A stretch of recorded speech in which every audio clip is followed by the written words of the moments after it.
Hi అండి. ఎలా ఉన్నారు? అందరూ బాగున్నారా? నేనైతే చాలా బాగున్నాను. సో, ఈరోజు వీడియో ఏంటంటే బెండకాయ ఫ్రై ఈజీగా ఎలా తయారు చేయాలో చూపిస్తున్నాను. సో, ముందుగా ప్యాన్‌లో ఒక 2 టేబుల్ స్పూన్లు ఆయిల్ అయితే యాడ్ చేసుకోవాలి. మీకు కావాలంటే ఇంకొక టేబుల్ స్పూన్ యాడ్ చేసుకోండి. ఇందులో మనం పోపు దినుసులు అయితే యాడ్ చేసుకుందాం. పోపు దినుసుల్లో మనకి ఆవాలు, జీలకర్ర, పచ్చిశనగపప్పు, మినప్పప్పు, తర్వాత మనం వెల్లుల్లి రెబ్బలు ఒక 5, అలాగే ఎండుమిర్చి ఒక 5 తుంచుకొని యాడ్ చేసుకోవాలండి. ఇప్పుడు మనం కరివేపాకు కూడా యాడ్ చేసేసుకుందాం. సో, ఇవన్నీ మనం కొంచెం లైట్‌గా ఫ్రై చేసుకోవాలండి. చూసుకోవాలండి మాడిపోకుండా. సో, ఇప్పుడు మనం ఈ బెండకాయ ముక్కల్ని కూడా వేసుకొని ఫ్రై చేసుకోవాలి. ఉప్పు ఇప్పుడే యాడ్ చేస్తున్నానండి. ఎందుకంటే కొద్దిగా మగ్గుతాయి కాబట్టి, మెత్తబడతాయి కాబట్టి. సో, ఉప్పు కూడా ఇప్పుడే యాడ్ చేసేసుకుంటున్నానండి. సో, యాడ్ చేసుకొని కొంచెం బాగా అటు ఇటు కలుపుకోవాలి. జిగురు జిగురుగా ఉంటుంది, పర్వాలేదు. ఇందులో మనం పసుపు, ఒక చిటికెడు పసుపు అయితే యాడ్ చేసుకొని, సో, పసుపు కూడా యాడ్ చేసుకొని మనం కలుపుకోవాలండి.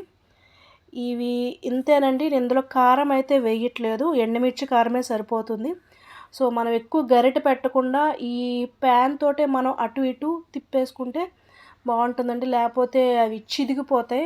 ఆ బెండకాయలనేవి మనకి అంత షేప్‌లో ఉండవు. సో, గరిటె ఎక్కువ సార్లు పెట్టకుండా అలా అటు ఇటు పెట్టుకుని ఉంటే సరిపోతుంది. లాస్ట్‌లో మనం దించే ఒక పావుగంట ముందు ఈ గరం మసాలాను వేసుకుంటే బాగుంటుందండి. ఇంకెందులో ఇంకెలాంటి కారం అయితే నేను వేయలేదు. ఇదే గరం మసాలా అనేది వేస్తున్నాను.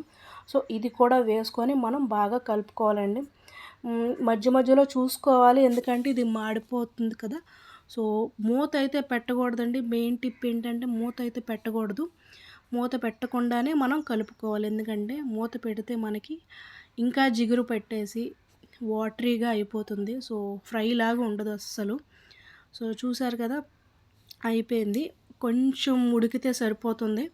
మనం మధ్య మధ్యలో ఉప్పు, కారం సరిపోయిందో లేదో చూసుకుంటే సరిపోతుంది. కొంచెం కాబట్టి నాకు ఉప్పు, కారం సరిపోతుంది. సో, మీ టేస్ట్‌కి తగ్గట్టు మీరేసుకోండి. సో, అది ఉడికిందా లేదా అనేది మనం చెక్ చేసుకుంటే సరిపోతుందండి. ఇంక దించే ముందు పప్పు చారుతో తినేయండి. సూపర్‌గా ఉంటుంది. హోప్ నా వీడియో మీకు నచ్చింది అనుకుంటాను. నచ్చితే లైక్ చేయండి, షేర్ చేయండి అండ్ సబ్స్క్రైబ్ చేయడం మాత్రం అస్సలు మర్చిపోకండి. Thank you for watching. Bye.